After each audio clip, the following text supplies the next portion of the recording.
அன்பர்கள் நண்பர்கள் அனைவரும் கூடி நன்றி உணர்வுடன் நாம் இவ்வுணவை உண்ணத் தொடங்குவோம் உடல் நலத்துக்கே. என்ன விழிப்புடன் இவ்வுணவு அளவுடன் உச்சியில் நினைவை வைத்துக் கொள்வோம். உண்போம் இனிய நினைவோடு இவ்வுணவை.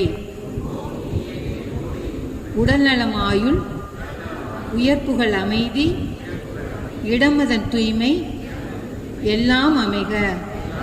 இவ்வுணவளித்தோர் இறைவன் அருளால் எவ்வகையாலும் ஏற்றமாய் வாழ்க. உலக உயிர்களெல்லாம் வாழ்க வளமுடன். வாழ்க வளமுடன். இப்போ காயக்கல்ப கலை கற்றோர் அப்படியே ஸ்டார்ட் பண்ணலாம். அஸ்வினி முத்திரை 1